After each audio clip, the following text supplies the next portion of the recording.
इस कविता के माध्यम से कवि की इच्छा शक्ति को समझना। संयम पथ पर जा रहे हो तो जरूर हृदय से समझना। हर शब्द सच्चाई बयां कर रहा है, हर शब्द आध्यात्म को पोषित कर रहा है।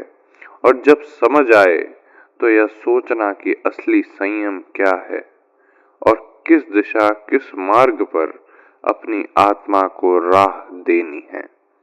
अब इस समझ को आपको संबोधित करता हूं। अब आपकी समझ ही रास्ता तय करेगी कि संसार गृहस्थी त्याग देना कोई महान काम नहीं है। सिर्फ प्रभु धुन में जीना भी कोई जीना यथार्थ नहीं है। आध्यात्म शरीर और श्वासों की माला का ज्ञान है।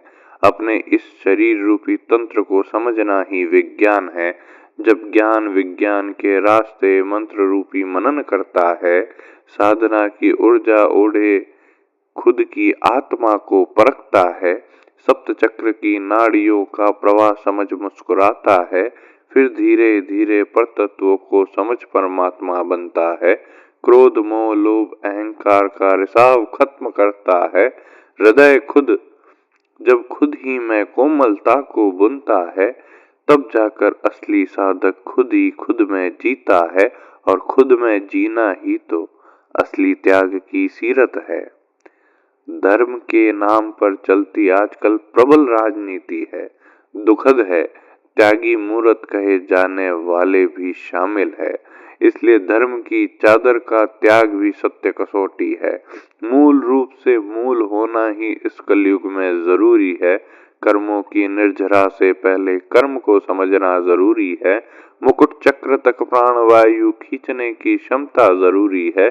जब सक्षम हो जाए आत्मा तब मोक्ष मार्गी बनती है।